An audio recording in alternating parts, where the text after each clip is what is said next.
Y'all better not come to my studio with that fake shit. Y'all better not come to my funeral with that fake shit. Y'all better off realizing there's nothing that y'all could do with me. All I ever ask is keep it 8 more than 92 with me, one. What up, though? It's episode 188 of the iHeartMikoPodcast, and I just figured out about 35 seconds ago that I made my goal. In June, when I announced the live show, I wanted to try to get to at least episode 187 before the live show, and this is 188. I didn't tell anybody that goal just in case I didn't make it. But I actually made it to 188, and this is the week of my live show.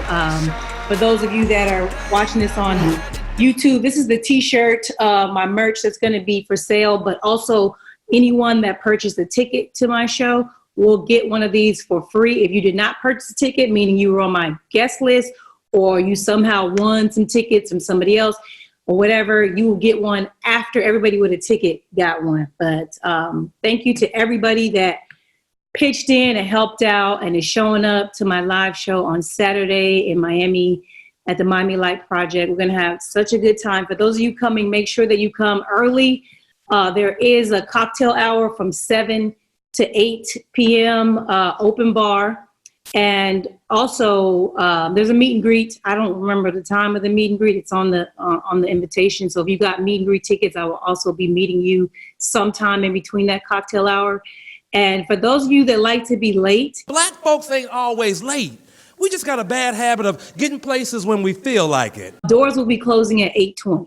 If you're not inside by 8:20, you didn't really want to be there anyway. So we'll see you next time. But yeah, I'm pumped about the show. I'm pumped about today's episode. I got Baby Daddy back with me today. What's up, Brent Grimes? Not much, just chilling. Just chilling. I also have friend of the show, favorite friend of the show, Hustle, joining me today. What's up, Hustle? What's up, Renee? What up, BG? Appreciate you joining me. I had some people that were going to be on today for some football and friends, but it turns out a lot of my friends don't talk basketball. That shit about football. You don't get it? I don't get it. Like, not even a little bit. Right. Well, it's okay. I told them that the show is half basketball, half football. This is probably how it's going to go until football season is over. So might not be any more football and friends. I don't know. It depends. I might just have guests on. Because you got to be able to talk about basketball. Like, come on. I can't no longer not do non-basketball shows. The season is here. It's like here.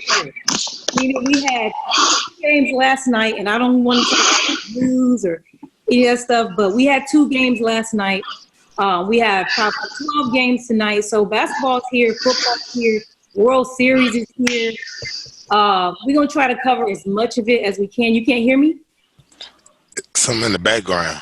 It was Brent, all the movement he was doing. I don't think there's any chance that we can hear all of that. Yeah, you got to mute your TV or something. My TV is muted. No, he was that was him moving all over the computer and his desk and everything. Okay. Yeah, relax, Brent. You can't hear nothing else with the headphones on? No. That shit is loud as shit. It sound like you sliding something. Yeah, it's annoying as shit. Anyway, we're going to try to keep it all. First of all, before we get started, I want to say happy birthday to Beijing. Beijing turned 1, y'all.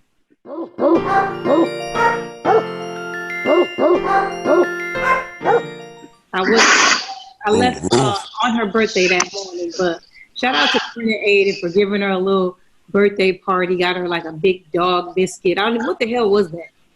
It was like a big ass, like what you said, a dog biscuit with some type of frosting on top of it. That's all. Beijing fucked it up. And you was like, I don't think she's going to be able to eat all of it. I was like, shit. I said, I don't know if we should let her eat all of it because I ain't want her to be shitting all over the place. But she handled it well, though.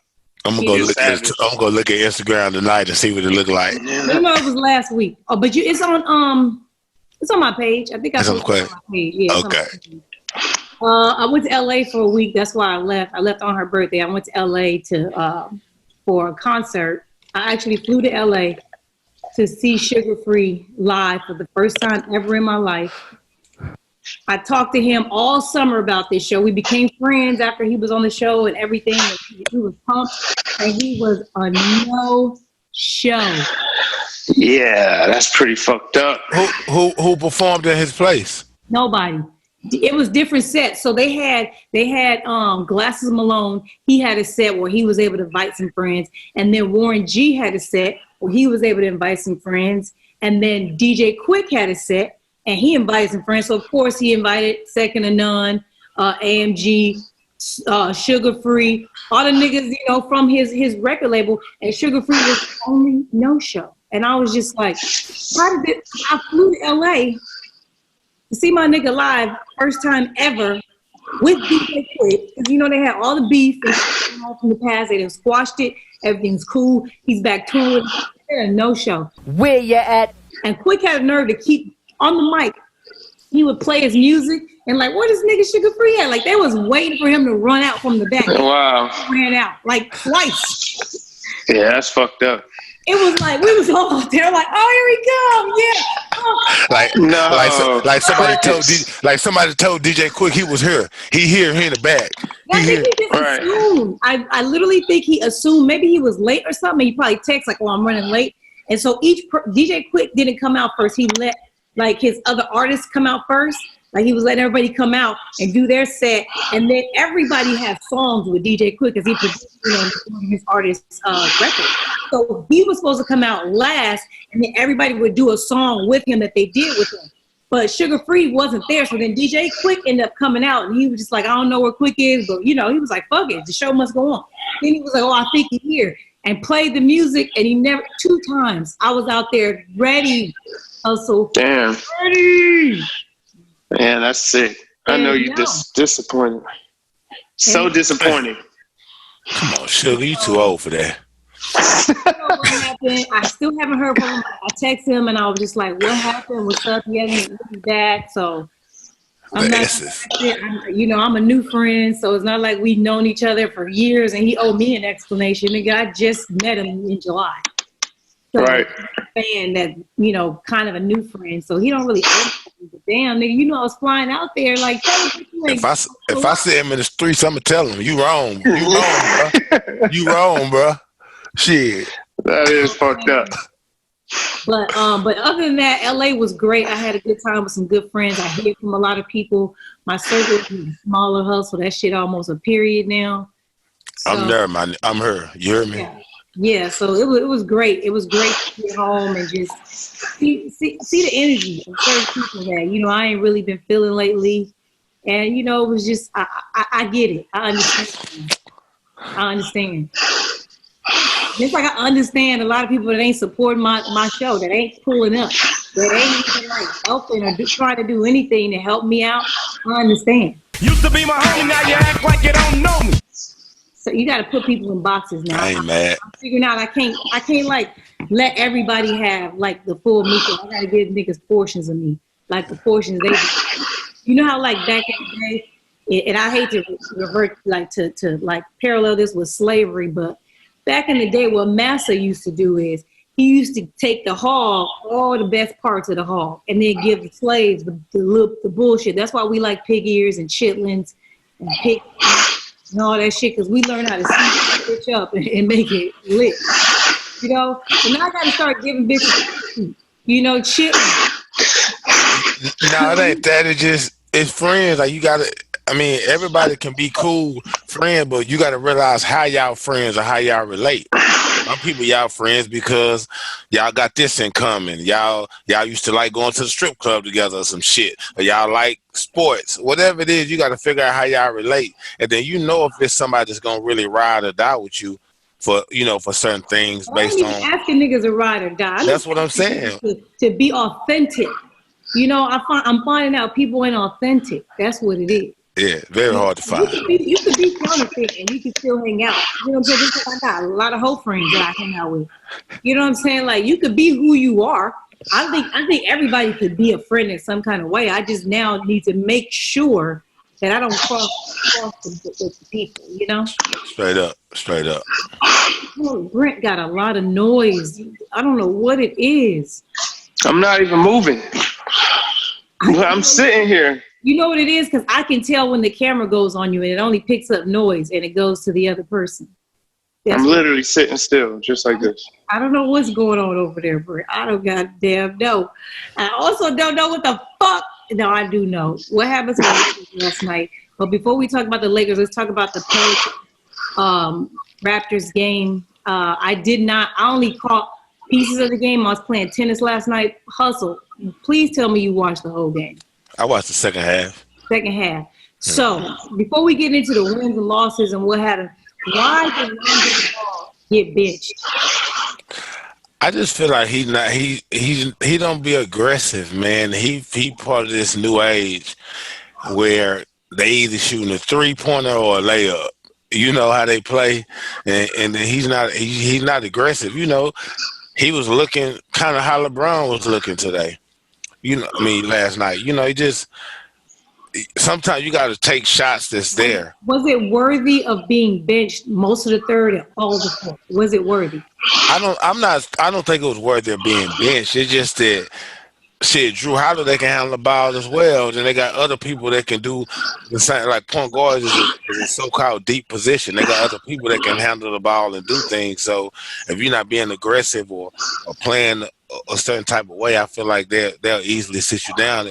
And it's hard when you got 3-4 lottery picks. Somebody gonna suffer. Well, I'm gonna apologize to my basketball fans. I'm not gonna make all 82 games, just so we're clear. But when I came in and I saw the score, I was shocked because the Pelicans were winning the majority of the game. And I didn't really understand what was going on. And then when it went to overtime, I had to leave because the Laker game started. So, Hustle, what happened in overtime? How were the Raptors able to pull the win out? What changes did they make in the overtime? Hey, I'm not going to even lie to you. When overtime started, the Laker game started. Possession. I'm not sure about it. It was awful. Okay, how about that? That was awful. Okay, come on. And away we go. I'm a LeBron. Everybody was out. I'm a LeBron James. LeBron James and AD starting together. I'd have missed the fadeaway. I can't even lie to you. I was like, man, this is game 1 of 82. Yeah. I got to watch the beginning of the Laker game. That might be the world, unless you're a Pelicans or a Raptors fan. Yeah, I'm like, no Zion. B.I. my guy, Brandon Ingram my people, so I'm watching to see how he gonna do his contract year. So, but now, man, he was out. Yeah, King James, I gotta go. I gotta be serious. I got World Series on this TV, right? Basketball on this TV. I'm tuned in. Yo, I was talking to Brent last night about Ingram, and I was like, oh, I can't wait to see this. And I couldn't remember who it was that was a big fan. It was your ass. Yeah. I was like, I can't wait to see what Brandon Ingram does this year. Like, this is like his opportunity to be mellow. He want to be mellow, right? No, it's not mellow. He's an all-around player. He just has to have the ball in his hand. He going to give you he's like Melo. No, not like Melo. Because Melo and Westbrook them is kind of the same. They got to have – he can pass the ball. Melo couldn't create for other players. Okay. B.I. can create for other players. That's why I said no, not Melo. He's a number 1 or 2 option. Needs to have the ball in his hand. That's just what it is. And him and LeBron kind of are like the same player. Who and LeBron? Who? So who? He's saying the same style. Just relax. He's saying the same style. Yeah, we know. Relax, me. Yeah, the same style. Meaning they like to have the ball, create, like it ain't like. Meek was about to rip your head off on that one. Nah, she know LeBron is one of the GOATs to me, so I'm not saying that like that.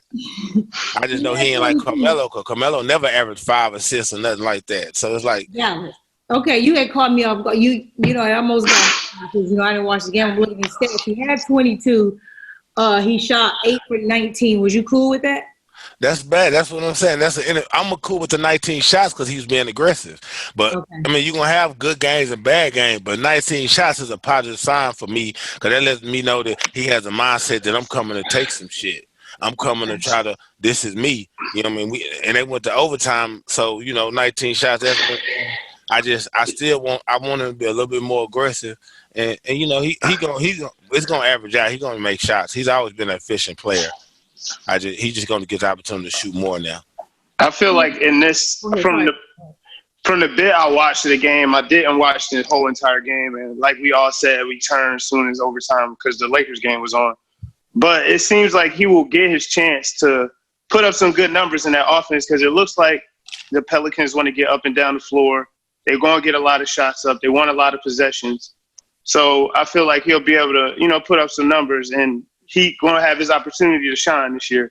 I also feel like with the whole Lonzo Ball situation, I feel like Lonzo is not a star player.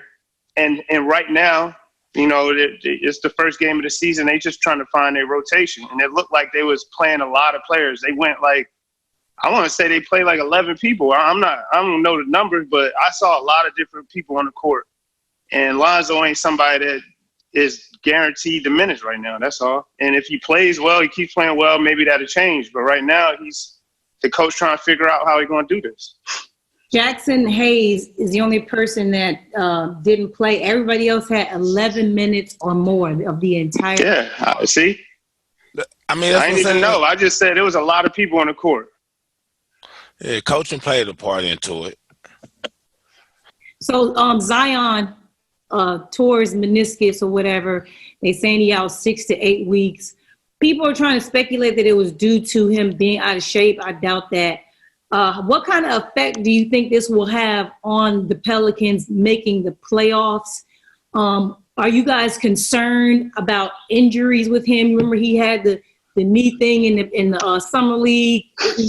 After the first dunk, they yanked him out of that, and then here we go, another meniscus thing. Is there any concern for his health moving forward? Because in order for them, people have put them in the playoffs. We're all going to do early predictions of who we think we're going to make it the playoffs, and a lot of teams have him in the playoffs. Do you think him missing out on an opportunity to gel with the team early? This is when you really, start learning each other, and he's not there. Do you think it's going to affect them long term? Hustle. I don't think it's going to have a long-term effect on them because I don't see them as a team that's making the playoffs. No, not that. Just they got a young coach and they got a young coach and a young team, and then you trying to groom Zion into being your superstar player, and you already got players like Brandon Ingram who's trying to earn a contract, Lonzo Ball who's trying to earn a contract, Hart who's trying to earn a contract, Okafor who's trying to show y'all that he still can play. It's like now nobody on their team just has a comfortable role where this is the role that you're going to play. You see, he said Lonzo Ball this time, and he's not getting an opportunity, so he's going through the same shit he went through in LA with Luke Walton, because entry job is not cemented. So it's the same thing. It's a lot of young players who all trying to find their footing in the NBA. So I don't see them making the playoffs unless you got to buy into a hierarchy. And right now they have no hierarchy. That's just what it is. Brent? Well, I don't know about long-term effect, but I do think this was the time for them. Like you said, they're all trying to figure out who's going to. Every team has certain people that's the man, and they're trying to figure that out right now. And Zion was supposed to be up there. Who knows, 1, 2, whatever. And now he's going to come in 2 months into the season and going to get thrown in there. So it's going to slow progress a little bit, but long term, I don't think so. But like you said, the Pelicans ain't making the playoffs, so I mean, they just trying to figure shit out right now. That's what this season is, just a figure shit out season. You know what I mean? Okay. Cool. Well, they figured it out against the champs last year. I didn't see it, but it was all over social media. Drake got his own personal ring. That's crazy. From the Raptors. Mind blown. Like, Drake is the man. Like, he got his own ring, and it said the boy. You know how they call him the boy or whatever? I didn't know that. Boy, in diamonds and gold on the side of that shit, my nigga. I was like, ooh, it's so icy, it's so dope. And they also gave away 20,000 replica rings to the fans. And Brent said they only doing that because they never gonna win again. Yeah, that's it. That's it. I thought thought it was amazing. I, kind of watched the replay of what happened on social media, and it was dope. Canada, y'all did good. Y'all did good. Y'all had a great season. You won the championship, and then they opened it up with an overtime game against the Pelicans, who everyone says might or might not make the playoffs, but they won. They found a way to win, and part of the reason is Pascal Siakam, who had in 38 minutes, he had 34 points and 34 points and 18 rebounds. I'm about to cheat my nigga. I'm like, no, that ain't right. I think he had fucking 12 defensive rebounds, but 18 total rebounds. The boy was balling. I didn't like what I saw in Marc Gasol. I'm a fan of his. But outside of him, I feel like everybody on the Raptors did what they were supposed to do. Brent, what did you think of the little bit that you saw? It was. The game was good. They did what they were supposed to do. They don't have even though that game, Siakam put up 34, Van Vliet scored 34, I think, too. So they clearly made up for the absence of Kawhi, but I think really they ain't be able to do that every night, huh? Yeah, they're not going to do that every night. So they're missing like a go-to scorer for real. Even though Siakam got paid, but they're missing that go-to. Shit's real. We need a bucket. Who to go to? That's what the difference of this team is now. So they're going to still be a competitive team, but they're obviously not going to be as good without Kawhi. I think they're going to be competitive. As far as in the East goes, they might not be championship contender, but they're going to be competitive. And they do have some form of hierarchy with Siakam and Kyle Lowry, and then having a six man like Van Vliet. To me, that's they're going to be their makeup. And then they got veterans and players who've been there before with Ibaka and Marc Gasol. Van Vliet's a starter now, right? I don't think that's not going. I don't think that's going to last. So you saying pick somebody else up because he's going to be the starter? Starting what, 2 guard? I guess they doing this one thing with him. I'm gonna ask you about this hierarchy too, because I don't know if you saw the end of the regulation. Siakam wasn't in. Van Vliet had 34 points. Why did the final shot not go to Lowry or Van Vliet? Great question, Brent. If the hierarchy is already established. No, because Toronto they're not a selfish team. They're not a team that has a Kawhi Leonard, or they got a hierarchy on who. When I say a hierarchy, I mean through the floor of the game how the shot's going to go. But they're going to run an offense. They're going to get their shots through the offense a lot of times for the most part. It's not going to be like giving the ball to Kobe, or LeBron and Kawhi getting out the way. I don't see that. That's exactly what they did for Powell. They gave him the ball at the half court and got out his way. And he shot a damn near 40-foot three. And Powell, of all people, and it's no shame because I remember his run in the playoffs last year. He was a major key. He got some major buckets. But I'm not saying he's a bum. Yeah, I'm not calling him a bum either. But who the fuck has, 13 seconds on the clock, and they called a clear out at the top, and then he didn't even start dribbling until it was 4 seconds, and then pulled up from where Steph usually shoots from. I was just like, well, who would do that? That's a team Lowry that doesn't have court, and Van Vliet was. That's a team that doesn't have a true number one option. Shouldn't even be in the discussion of who's getting that ball at the last 10 seconds of the game. We know they don't have a true number one option. We not questioning. That's why we know they're not title contenders. They don't have, but we know they respect each other on the court. When I'm saying as far as the hierarchy now, Kyle Lowry and Siakam know they're not number one options in their mind, so they don't mind somebody else shooting the shot. No, I would, goddammit. I don't care if I'm not Kobe or LeBron. You feel like you got the game for to take the last shot. When we were in the meeting, when we were around the huddle and I saw the coach with the clipboard drawing that bitch up, I would have been like, who? Renee, I got 34 points, coach. You baby Bubba Chuck, Nico. Like, God, you got buckets. You try to compare, you not in the NBA, but in whatever level of basketball you play, you got buckets. You understood that I'm that motherfucker. Get that. Yeah. So that's different. That's what I'm trying to tell you. Already, that's a loser's mentality, honestly, because when I watched Van Vliet play, I've been a fan of his since he was in the G League, and he was very aggressive. College. That's the reason he even got his contract, is aggression. And to me, If you watched his run last year, he could have low-key been MVP of that last game, keeping it real. Why wouldn't you give him the ball? At the very least, Kyle, Siakam, somebody else. Kyle did not earn that opportunity, bro. And that's making me question the coaching. And remember I told you I didn't like him as a coach already. He did. With me. Yeah, he did.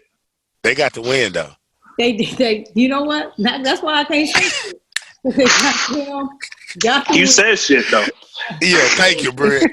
Thank you. You know what? Me and Brent was sitting in here in the living room watching this shit, and then I said, "Wait a minute, who the fuck is that?" I didn't even know. I didn't even recognize the nigga. I was like, "Who is that?" And then I was like, "Wait a minute, he getting a last shot? What? Whoa!" And then the shot was so awful. He didn't even go to the basket, try to get a foul, like make the refs give him a call. It's a tie game, so I get it. You go into overtime if you don't hit the shot. But come on, who wants to go into overtime, bro? If you can finish that shit. You had a solid 10 seconds. You could have ran a screen and roll with Kyle and Siakam, anything. And that was the play? Come on, Hustle. I agree with you, but in the defense of the Raptors, even last year in the finals when they played, every year it was a different – every game, rather, it was a different player who stepped up and did something good for them.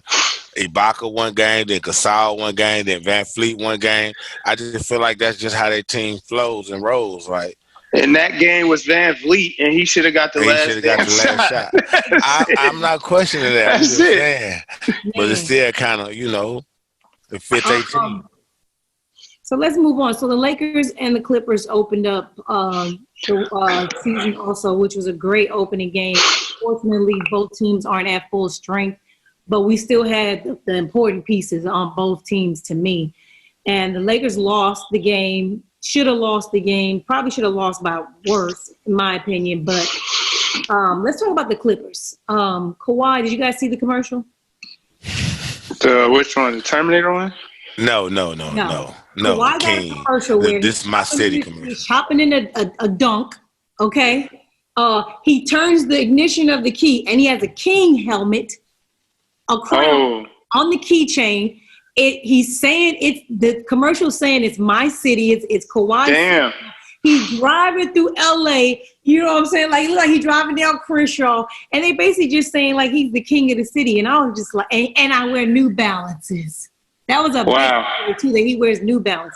Hustle, since Brent didn't see it, Hustle, what do you think about the commercial? It was some shots. That is definitely a shot. No, I'm telling you, it was some shots.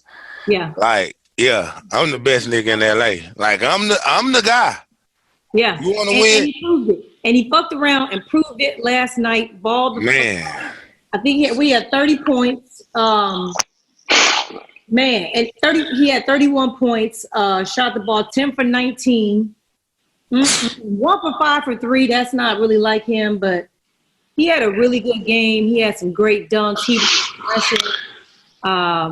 They look great. I'm gonna let y'all go ahead and talk. Brent, what did you think about the Clippers last night? They showed what I thought. They're deep. They're a deep team, which really I think is why they beat the Lakers last night.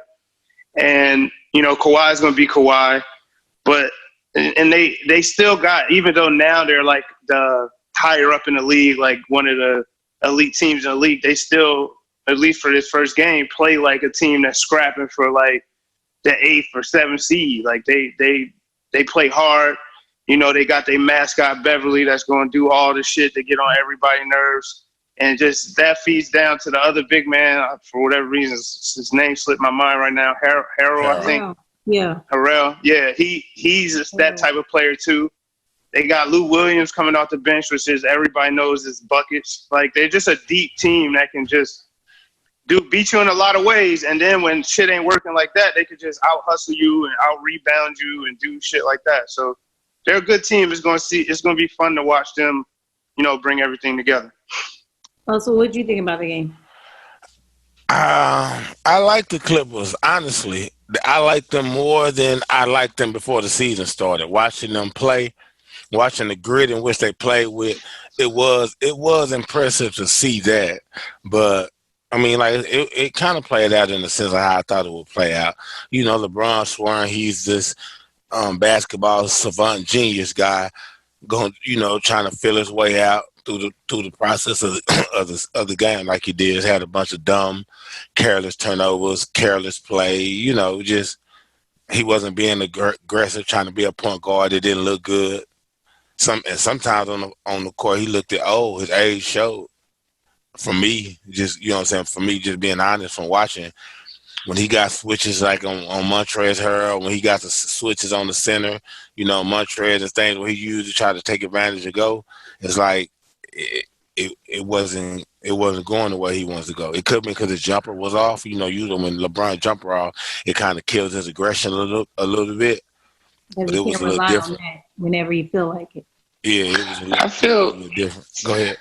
What I say about the Lakers from what I saw last night is I feel like it's, LeBron's played a certain way his whole career. And now he's got Anthony Davis where he's used to having the floor open all the time. And it seems like that game, they were just trying to pound the ball down low.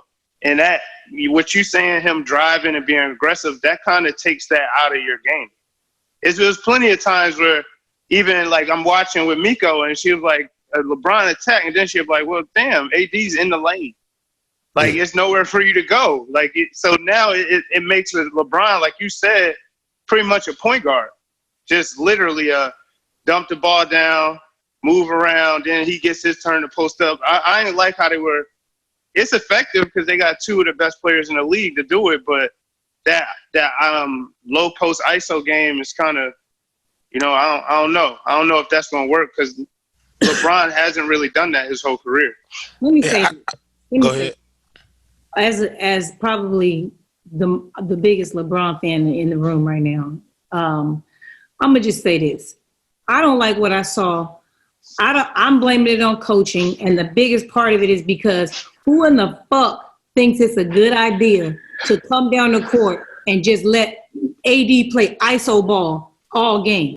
But who the hell does that? Yeah, that shit. Why would you think that's a good idea? That's not a good idea for anybody. Right now, you need to play basketball. You can play through them. But what I saw in the preseason is nothing like what I saw last night. In the preseason, they doing pick and roll, throwing lobs. They like out here having fun. And then all of a sudden, we decide we just going to play two-man ball. And then when we realize that that's not going to work, you can't do that all game. You have to have some changes. And then the fourth quarter, both of y'all scored combined 2 points. LeBron got 3 turnovers. You know what I'm saying? Like, who the fuck thinks that's a good idea? Whatever they doing, scrap it. Throw it in. I love the passion coming from a fan because that's really what she could say it in a passionate way of what I was seeing. Like it was basic pretty much. You know what I mean? It was just maybe they was just trying to showcase a new toy, which is AD. Like, look what he could do. They thought they were going to be able to just get the ball to AD or let LeBron and AD run the pick and roll and they get them shots or get them whatever they want. That is the dumbest idea. Dumbest shit. I honestly feel like they feel like AD fired today. They feel like AD that good. Give Jason Kidd the job. That's what they want to do. But on real talk, that ideology could work against every other team in the NBA. Why would you want to do it against the Clippers? I'm just trying to say what me watching the game, looking at that game plan, that's what it seems like. I feel it's a lot of things they got to work on. They got to work on their pace because they was playing too slow. And they slow. I'm going to give them that because this is the beginning of the season. This is a whole new team. It's not like the Clippers. The Clippers have everybody that they had last year except 2 new dope niggas. So the Lakers have a bunch of people they have to work with. I'm you know what I'm saying? It's game 1. I'm not saying, it's over with. I'm saying that's a shitty way to open the season against the team that you're going to have to take the fucking championship from. They ain't going to give it to you. Yeah, I mean, these ain't the Clippers with Chris Paul. No, this ain't them. It's a whole new batch of Clippers. I think it's a fill-out process. Lakers got a lot to work on as far as their rotation. If they want LeBron to play center as much as they got him playing center, the pace they want to play. Shit, they didn't even use Dwight Howard. Like, it's like, no, like, you got to use your bench. Like how Jamal, like how they let Lou Williams do his thing when he come off the bench. When Dwight Howard come off the bench, we're going to get him some touches in the post. Let him work in the post. I don't know if Miko agree with that. I don't think that's going to happen. It shouldn't happen. The only time that should happen is when AD is on the bench. And they got... That's what I'm saying. Yeah, They when need to, they they need to play bad. They play Look at Zubac. Look at the Clipper game. Look how many touches. Zubac ain't. If you look at the team, they got Kawhi Leonard. They got. Zubac is better than Dwight Howard right now. Hustle. Oh no, he's not. He's really not. You bugging. They just no. You get Dwight Howard the ball, he gonna get. Dwight has been on the bench and not doing shit for a while. Yeah, you get Dwight Howard the ball. I know a Dwight that was nice as fuck. I ain't seen him in a while. So you trying to tell me that nigga's gonna be? Man, you got Dwight going against a second unit. He gonna give you You get him the ball. They didn't give him not one post up. They still try to do that same old bullshit with LeBron. The only time they came back and did good was when they just ran the offense. And that's what they're supposed to be doing the majority of the game. You're supposed to run your offense the majority of the game. ISO ball, to me, this is just my opinion. ISO ball, like what we played the whole first 3 quarters, supposed to happen in the fourth quarter. That's when you're supposed to go to that. When you're trying to send a nigga home, you don't start the game like that. What the fuck? Nobody else can even get in rhythm. Thank God Danny Green played the way he did, and we would have got smacked. Right. I'm saying, like, I don't know. I wasn't impressed. This is a massacre if Danny Green don't play the way he plays. Yeah. That offense, it was bad looking. It was hard to watch. It was slow. It was plotting. It was bad. It was no pace. LeBron but, didn't. It's the first game of the season. LeBron teams notoriously, like on new squads, he usually starts off slow, maybe filling out process or whatever, but not trying to overreact. But it didn't look good. That's all. Let me say this. First of all, shout out to Laker fans that pulled up on a home Clippers game and booed the shit out of Kawhi. Why you do that on the mic, nigga? Don't you ever fucking? I'm a Kawhi fan, and y'all know ever in your motherfucking life come if with this keychain, my nigga, you ain't want shit here. And shout out to Laker Nation for booing the entire fuck out of him. It's announced. That's what he deserved. But what I will say is, the Clippers bench outscored the Lakers bench. What does this shit say? I didn't even believe it when I read it. 60-19. Yeah. A big part of that is because Lou Will and Montrezl Harrell played a lot of minutes because Paul George is not there. But still, it shouldn't be no goddamn 60-19. That's ridiculous. I think that the Lakers need to find another shooter still, because I don't believe in Hustle. You a big Caldwell Pope fan? I'm still off the wagon, nigga. Why should I didn't say I was a big Caldwell Pope fan. I just he's a decent player to have on your squad. They got the shooters, they got the team. They just have to run the offense. They can't run this. Jared Dudley can shoot. Danny Green can shoot. Jared Dudley looks so terrible in the uniform.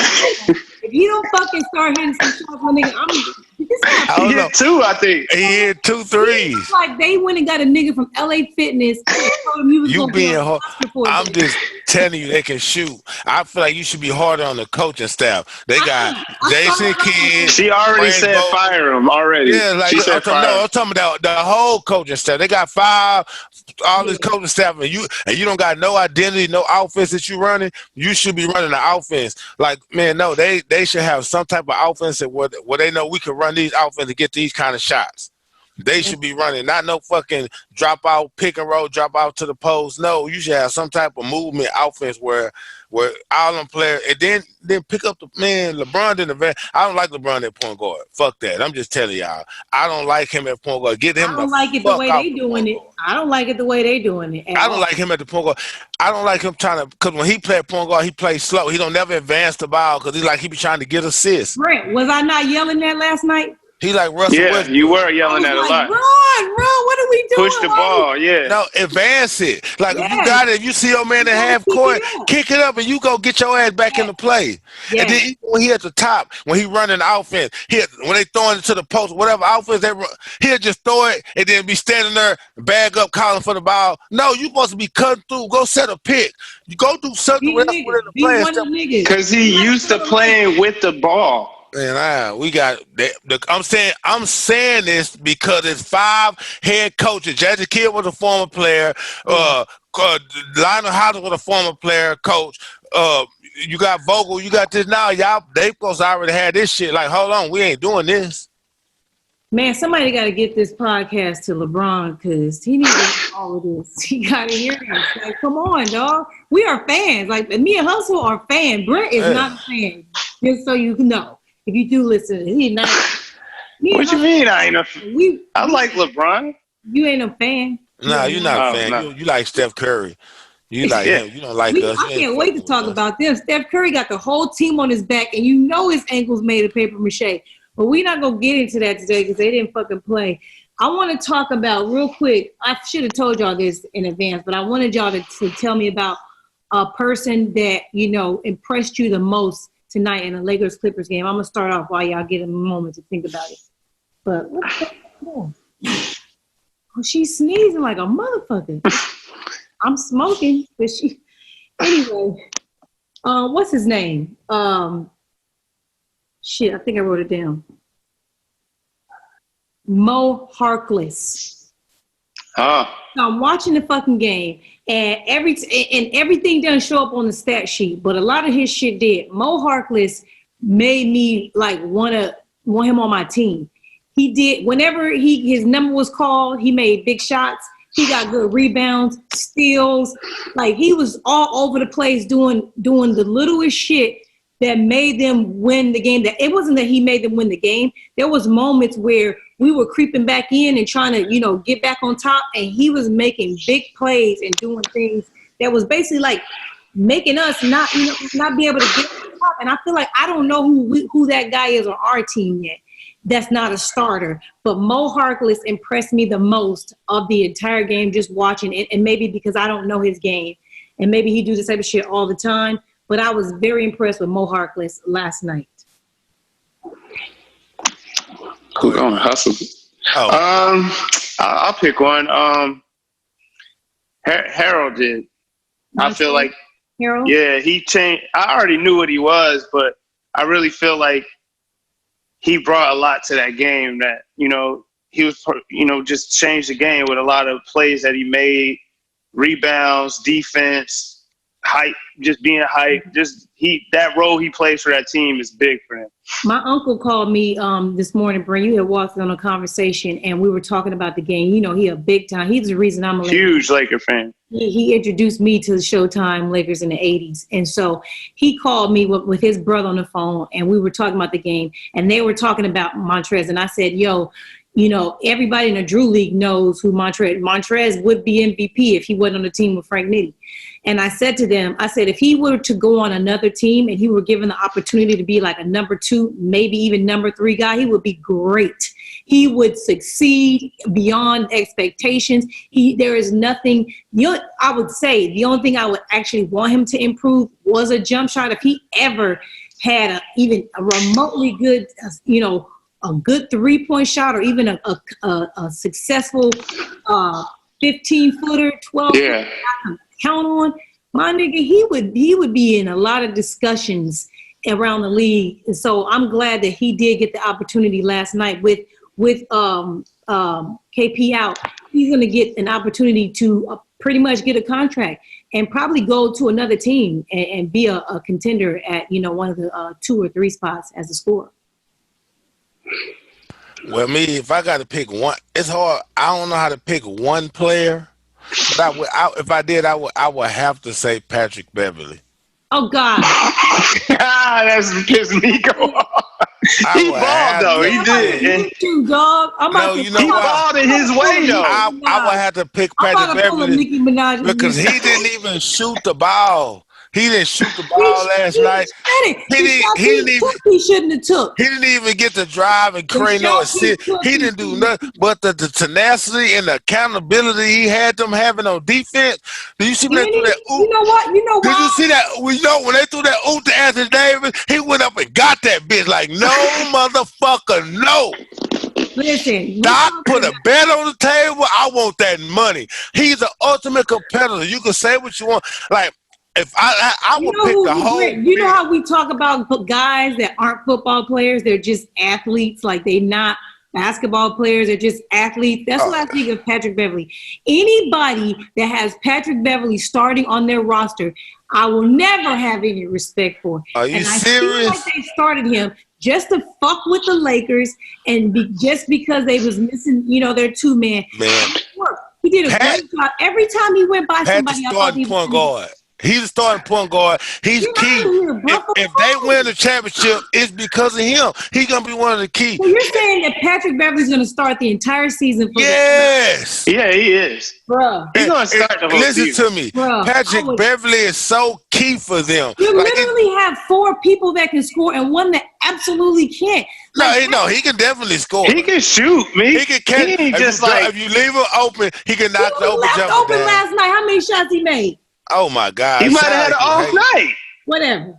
How many shots? I laughed every time that he was wide open. You wanted him to shoot, and I was telling you he can. But you was mad. Every time LeBron dribbled the ball and Patrick Beverly was guarding him. Every time Patrick Beverly guarded LeBron, you be like, LeBron, get off the ball, please. You know how sorry he is that the NBA has his name listed as Patrick Patterson. No, Patrick Patterson is another player that played for them. Oh, okay, my bad. That's why I was. He wanted to be sorry so bad. That's why I was trying to tell you. If we had to be real, I'm giving props to the whole bench because Jermichael Green played fucking awesome. Jermichael Green. Lou Will coming off your bench. Let me just say this: if I was a bench player and I got to play with Lou Will, I would be successful too. Because not only does he Miko, stop. You being disrespectful. What? Mo Harkless had game. Yeah. Jermichael Green got game. Mo Harkless, when he played for Portland. What I'm saying to you is, when this is no diss, you're taking it as a diss. Here's what I'm saying. Let me clarify because I'm a Lou Will fan. What I'm saying is, when he's on the court, all eyes are on him. There's always going to be some help. There's going to be some type of double team, and you will have easier shots to make. If you're already great, you should flourish. That's what I'm trying to tell you is those guys showed you they can play before they got a chance. They're just getting a chance to now in the spotlight. Mo Harkless was in Portland. He was killing in Portland. Mo Harkless is good. Because they never won anything. So hold on. Same thing with Jermichael Green. He was doing this thing in Memphis. You could tell. I remember Jermichael Green. Because Jermichael Green went from not being able to shoot it all to shooting threes and doing everything. He grew his game. So it's well deserved. Yeah, so I feel like them two guys can play. I think I had a moment where I thought Mo Harkless was good, but I think that because they always faded away in big moments and he wasn't the guy, No, because Portland had two dudes that didn't pass the ball in big moments. Yeah, he wasn't the guy. No, because he playing with Damian Lillard and CJ. They didn't share the ball at the time. They was learning. Well, good for him for getting on a squad of players that actually don't mind passing to you. And then he can show what he can do and possibly come to the Lakers next year because we would like a guy. No, just going to throw that out there. They got LeBron. Out there, Mo. Come on over to the other side, the winning side.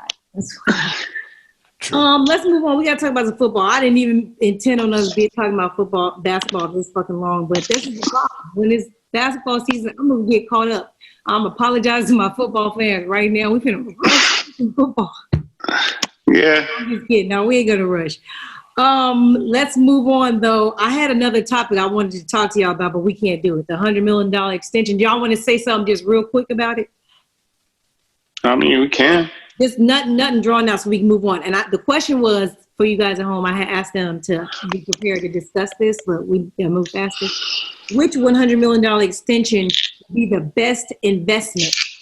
And I gave them the choices. Here are the choices that they had to choose from. Pascal Siakam, who signed a 4-year, $130 million contract. It was Jaylen Brown, who had 4-year, $115 million contract. And then the two $170 million contracts for 5 years was Ben Simmons and Jamal Murray. I'm rich, bitch! Quickly, Hustle, who do you have as the best investment on the $100 million plus stats? I'm gonna go with probably Ben Simmons because he's established. They already invested in him, and he can do everything but shoot. He's been working on it.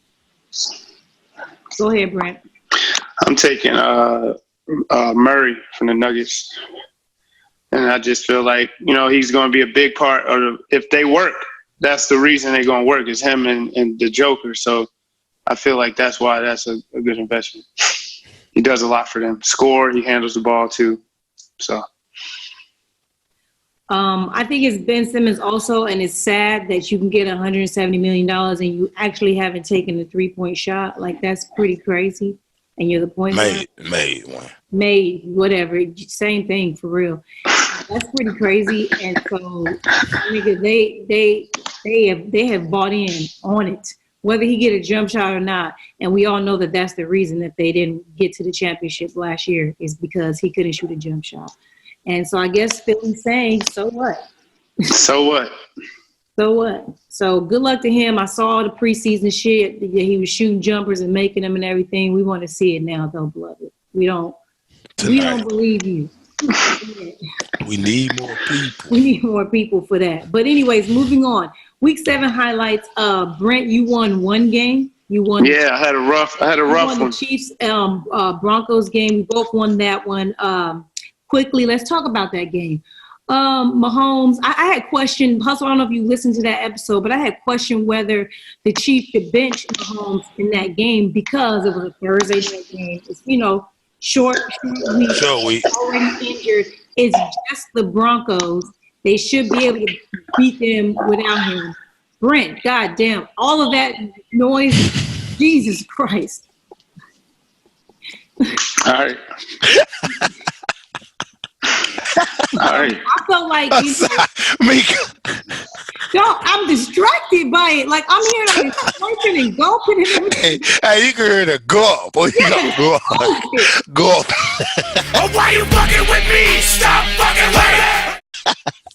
The headphones. You want me to put these headphones on and pick up everything? Hey, I couldn't hold my laugh. I'm sorry. I could not hold my laugh. That shit was classic. No, I wonder if the listeners gonna be able to hear it that clear, because that shit is I was counting down in my head till Miko said something. That's why it was so funny, bro. And he just kept going too. I thought I was gonna take one sip, and then he playing with the ice in his mouth and shit. I'm just like, I don't got any ice. And then you keep tapping the desk with a pen. You doing all kind of shit over there, dog. He's picking it up loud as fuck. Oh my God. But anyway, let me get back focused. I had questioned if Mahomes should get benched, and I had valid reason. I felt like they could win. Matt Moore is a very solid kicker. It's just the Broncos. I know they had won 2 in a row, but it was not even close. I felt like they could do without him in the game. They ended up having to do without him because he got hurt. They did a quarterback sneak, unnecessary in my opinion. If you can't throw that in or hand it off to Damian Williams, you're not going to make it anyway. And Brent, we talked about this, and people were trying to say it was an ankle sprain. It wasn't. He got a knee dislocation. And people just don't simply understand how one thing can control another thing. And I personally feel like the reason that it happened is because he shouldn't have been playing. First of all, he wasn't comfortable. It was a short week, and then he tried to be like explosive.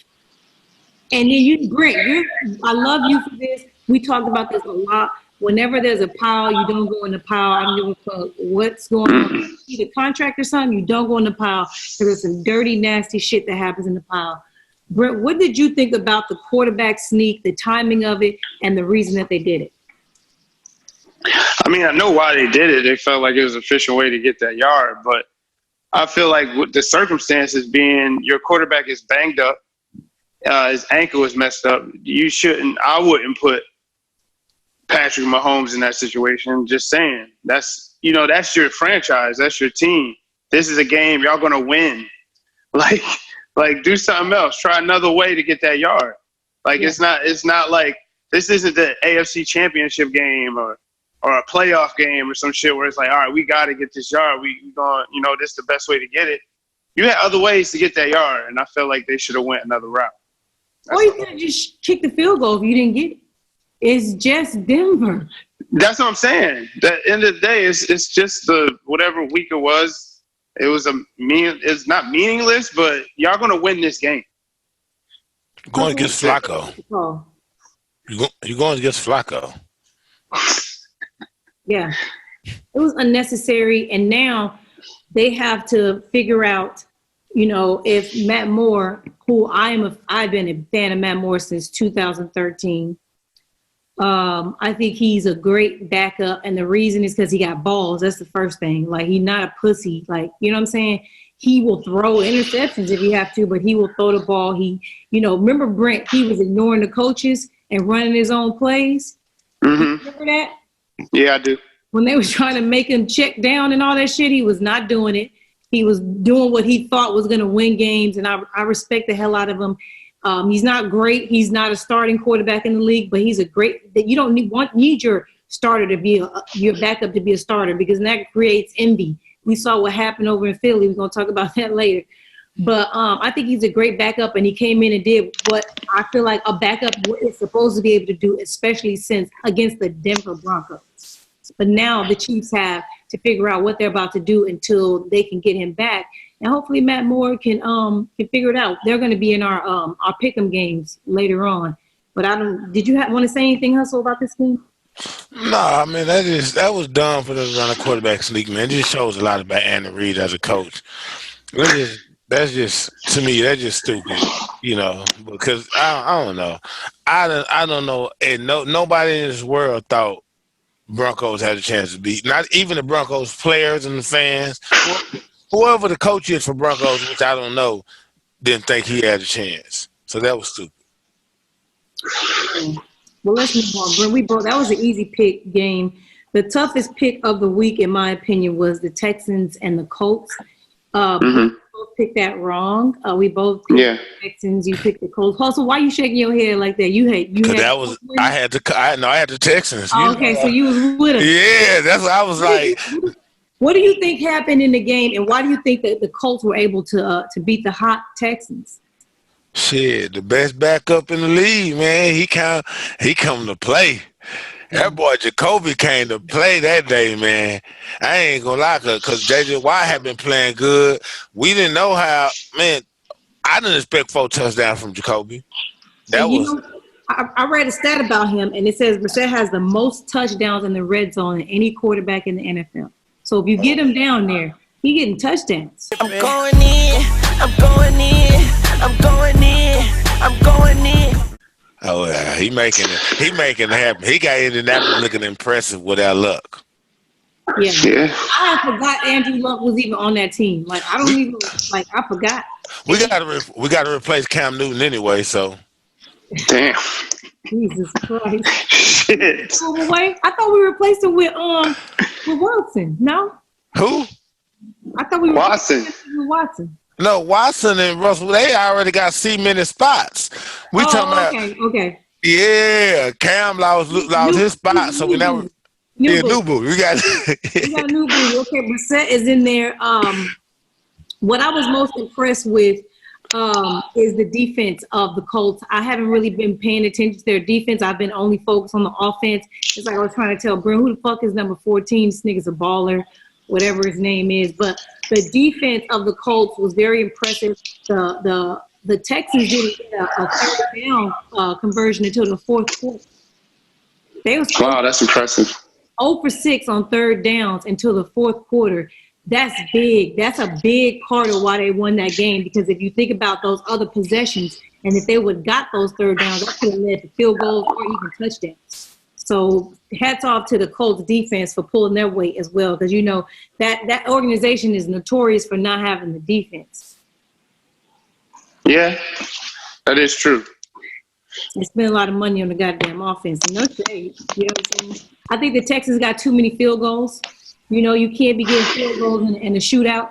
Brissett brought the hammer. He came for touchdowns only. He always getting field goals. Jacoby was the best quarterback on the field that Sunday. Mm-hmm. That's just what it was. That's pretty much what it was. You ain't even lying. You ain't lying. But great game. We picked wrong, Brent. We know better now. We got to give the Colts some respect. Yeah, that was a tough pick. I wasn't sure, but I took Watson over Brissett. And Brissett outplayed Watson, so that's the way it went. An easy pick, what I thought was an easy pick was Seahawks, Ravens, and I was wrong. Me too. Hustle, who did you have winning that game? That's a hard game. That was the game that I felt like was going to be the hardest. I thought Houston was going to be easy. I thought Ravens and Seahawks was going to be a battle. Oh, see, I thought Seahawks was going to smack them around, for real. I did too. They line not good enough to smack nobody around. You found out. they gonna Russell got exposed, and they made Wilson look a little questionable. Man, Russell Wilson run for his life every week. But he looked comfortable. I mean, sometimes it happens because Ravens got a good defense and they got speed in the secondary. They smart in the secondary too. It was a lot of things there's a lot of things that didn't happen that I'm used to seeing Russell Wilson do, and their defense didn't let him do it. Hey, you got Earl Thomas. I don't know if it was that. I just think Russell Wilson had an off night, and you're not really used to seeing him do that. And he had an off game. He gave away. I mean, that game for real. When you really look at it, the Ravens had 2 defensive touchdowns. Like 2 deep. One was just a crazy bad throw by Russell Wilson, and then one, the receiver, the rookie receiver, just dropped the ball for a fumble for a touchdown. You take 14 points out. That game's close. But it's just, you know. I ain't saying it was. I thought the Seahawks would actually beat them like it wasn't like not like an ass whooping, but it was like a I feel like those two like plays like that, shit like that happening. It's just one of them days, bro. That's what I feel like it was. One of them days. They let Lamar Jackson get out the pocket, do his thing. I was gonna say to you guys, Lamar Jackson. I don't think he played that great as a pocket passer. I think he was like 9 for 21, something like that. But the good thing about him is if he's not throwing the ball well, or if a defense, is on his shit, he can always run. The nigga was just taking off. Here's a stat for y'all, because I know a lot of my listeners like stats. I don't really go off stats, but these stats are proving some things that we kind of know now. And Lamar Jackson had 4 games with 100 yards rushing and passing. Yeah, that's what he does. My nigga, Michael Vick has 8, but no one else has more than 4 like that. He's a runner. They running. And if you don't have the discipline, your defense has to be disciplined. For real, that's all it is when you're playing a quarterback like that. He's the leading rusher of the NFL. No, I did not know that. Real talk. It's wait. Lamar Jackson is the leading rusher in the whole NFL? Yes, sir. I think so. That's what this stat says. Wow. Now he probably lead quarterback. I think McCaffrey leads the NFL. Oh, McCaffrey didn't play last week though. Oh, he didn't play last week? Yeah, McCaffrey. They had a bye. They played in London. You get a bye after that. Oh, okay. So Lamar Jackson might have just passed him with that hundo he just put up. I'm about to look it up, but y'all go ahead, Hustle. Talk to me about Lamar. No, I was saying is the difference with Lamar is he got the size of a tight end running, like how Cam Newton got the size, but he got the agility of one of those Darren Sproles type of players. He like body. Yeah, he know how to move and get out of bounds and avoid. He got those Barry Sanders like juke ability. He'll step out of bounds. Like he ain't doing that lower his head dumb shit like Cam Newton them be doing. But you know what he does need to work on is his sliding. Because remember last year he was taking hits because he didn't know how to slide. This year he's getting down, but I think he fuck around and hurt himself slide. You see he be sliding on his face, on his arms, like it's not natural for him. Yeah. He don't know how to slide. He might never play baseball. He know how to get out of bounds and foul and do all that though. Like he got decent. When I watch him, I be impressed. They be coming trying to hit him hard. They be running, trying to get him. That's counterproductive when you got somebody like that. You just got to be under control. You want him to throw. You be like, look how niggas is blow their whole wide, all aggressive after a nigga and give him a cut back on you. You got to be under control in that. You want him to throw it. Like once you got him running around, he's not about to make a great, like percentage-wise, you're not about to make the best of throws. So just fucking contain him and you got other people coming. People forget it's other people on the field all the time in football. People take every tackle as a one-on-one tackle, and it's 10 other dudes with the same helmet as you that can come help you out, bro. You know what's funny? Brent used to get hell about the way he approaches like tackling somebody. The coach used to say stuff like, "Why don't you do this. And Brent's like, if I take that angle and I miss or something happens, the nigga is a touchdown. I'd rather run him back into at least make sure I cut this off and make sure that if he does get by me, that there's help. And I think it's coached wrong. I don't think these players are wrong. I think that they're doing exactly what they're told because, Brent, there's been a lot of times where you've been told to do something and you like, no, I'm not doing that. That's counterproductive. Right. I think a lot of people think of football in situations as one-on-one plays when it really is rarely really one-on-one in football. You always supposed to be able to count on something, whether it's the sideline, whether it's a safety or as you covering as a corner. If you playing as a corner, you got linebackers coming in. Like, it's rarely where it's just you got to tackle this dude. And that's what happens with a lot of people in the NFL. You see it every game.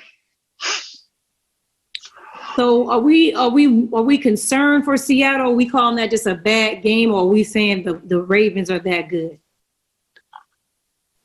Your sound. Can't hear you, Hustle. Stop muting us, goddammit.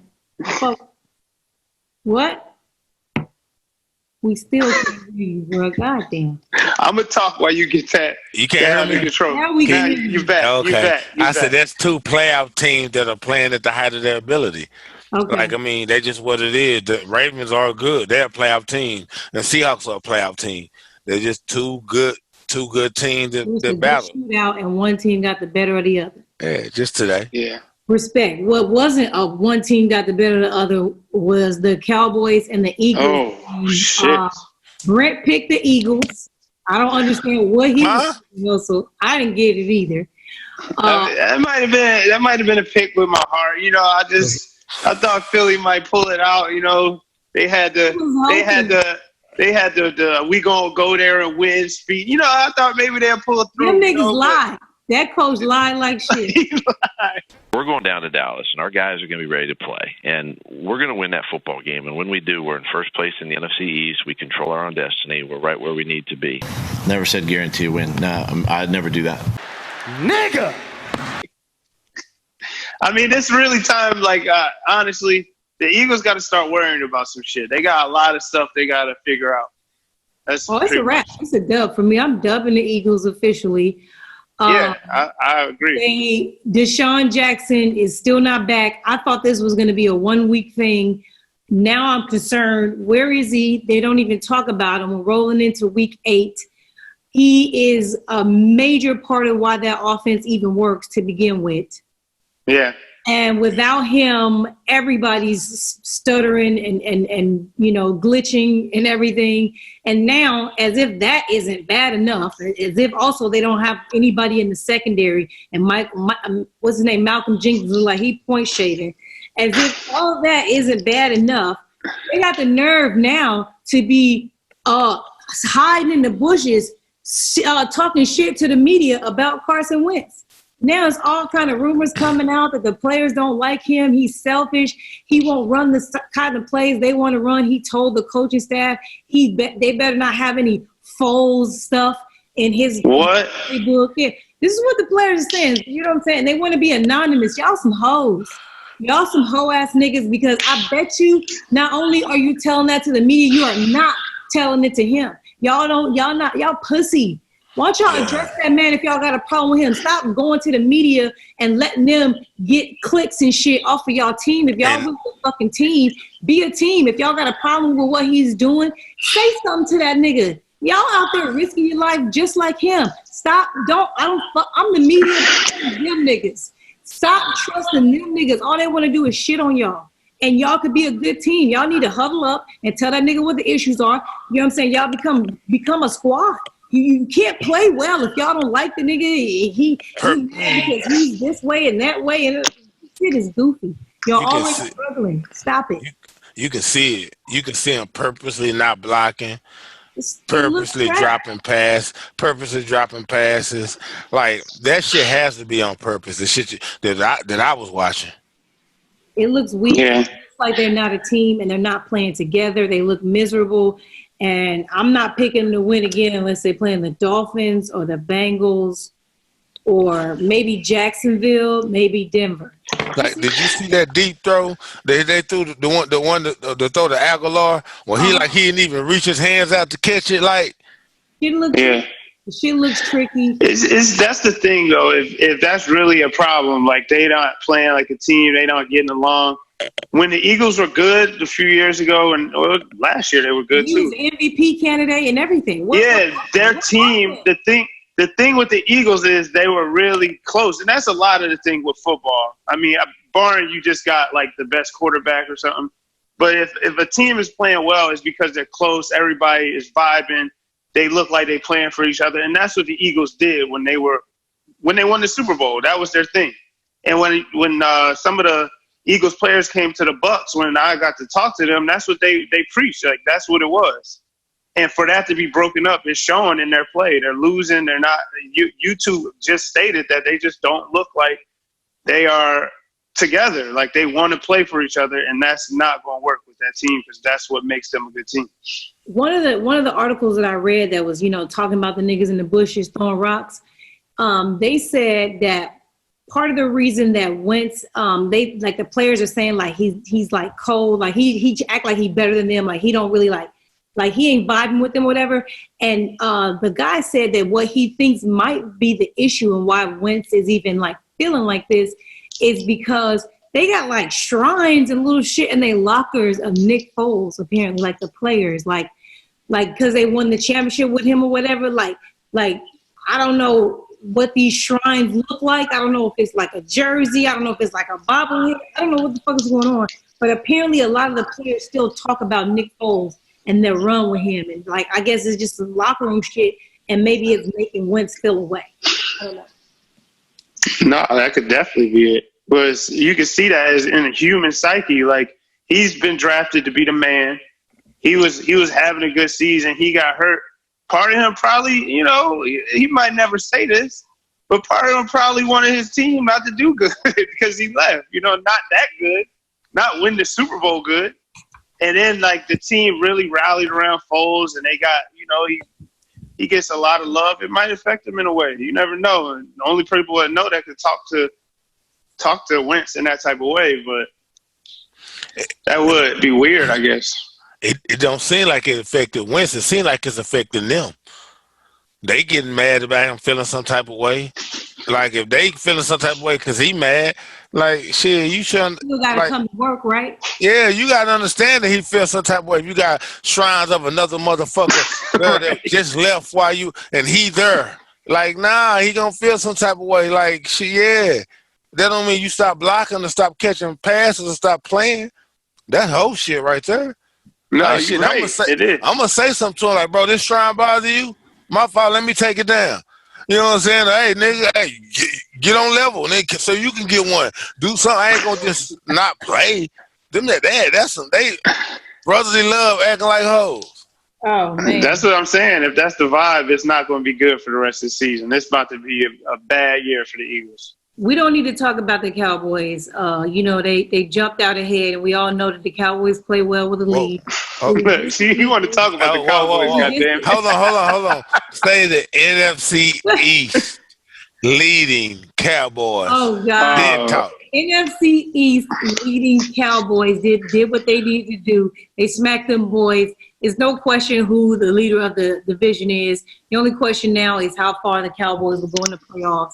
They got the rest of the schedule to get there and make their occupy whatever spot they're going to get in. But it's clear, division winner. Y'all got it. Congratulations. That's sad. He needed that. That was big. That was nice of you, Miko. I did. That was really nice. Nothing. You know why I did it? Because it actually means nothing. Because you still did. You won it last year. See, Meek, don't do this. Don't. You gave him something.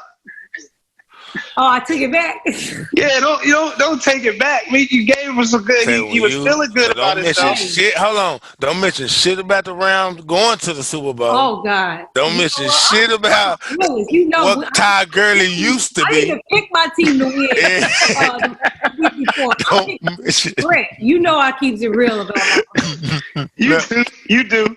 I keep it real. Okay. I don't even hold I you don't. when I know we She's not not an irrational fan. She's not an irrational fan. I didn't even pick them the 49ers game. Remember I said they was going to car ass? Yeah, you did. She's a rational fan. I always will say that about me. She might not be. I was nervous about them playing the Falcons. I was nervous. Wow. That's how bad I think we doing. I wasn't nervous for the Falcons. No, I was not. I was like, man, we don't look like shit right now. I'm nervous. Y'all bet. Y'all don't look as bad as the Falcons. Look like shit warmed up. So they're worse than us. Let's move on to a look ahead. The games of Week 8 that we're going to highlight. We can only pick 3. The Packers and the Chiefs. I chose this game because although Mahomes isn't playing, if he was playing, this was like a big game. You know, it's a Sunday night game for a reason. Everyone thought that, you know, Mahomes would be playing, obviously, but Matt Moore is playing, and I feel like there's no diss on the Packers. I think that the Packers are a really good team. They're a contender, but I'm still not sold. Even though Aaron Rodgers had the best game of the season, I feel like the game he had, it was a perfect quarterback rate and everything, but we used to seeing a lot of these, and we had Week 8, and we finally getting a true Rodgers game. That's a good thing, because, I mean, they rolling in the right direction, but I don't think it's just a wash, but I do have the Packers winning this game. Brent, Aaron Rodgers is your GOAT. Do you have him beating the Chiefs in Kansas City? Yes. Without Mahomes, hell yeah. The Chiefs have, like you've been saying, the Chiefs haven't looked invincible the last few games. And now Mahomes isn't playing. Aaron Rodgers is playing. Even though the Packers, the points you made are great points. They haven't looked great. They don't look like a world beater. But I'm still taking the team with their starting quarterback over the team without theirs. Man, that was some old husband, I love you, nice shit. Oh, my God. No, it's not. Shit, hell the fuck. Listen to me, man. Kansas City, or it was some Matt Moore, Matt Moore, my guy, or it was some Matt Moore, my guy, so I don't want to really shit on Matt Moore. Oh, my God, he's my backup guy. Yeah. Hey, okay, well, your backup guy, no, they don't have a chance. Packers defense playing good all year, and now they got some offense to throw in there. No, the Packers defense is playing good in the beginning. You know, they done fell off. They ranked 24th or some shit like that now in defense. Let me look it up, but go ahead. Look it up. Packers defense been playing good. And then you got Aaron Rodgers. He finally getting comfortable with this offense, and they getting on the same page, and they got the running game. Man, that Kansas City don't have a chance. They already don't run the ball, and then come on, yeah, Packers easy. That was the first game the Packers whooped anybody ass for real. Yeah, it was. They won. They've been winning. It was the Raiders too. That's why I'm like, it was just the Raiders. And then the first ass whooping they did. Raiders were in second place in their division. They're the Raiders. They're the Raiders. What the hell that mean, bro? The Eagles in the second place in the division right now, and they don't look like shit. They one locker room talk away from being back on people's ass. You might be right, but right now they ain't on people's ass. Valid. Next game, and speaking of the Raiders, I chose this game for the Texans. I wanted us to choose because I think that the Texans put on film some stuff that people might, be able to take advantage of with them. And the Raiders, even though I don't think they're a great team, I think you still got to come out and beat them. I think it could be a slugfest. Who could run the ball the best? Who could, keep the other team's offense off the field the most?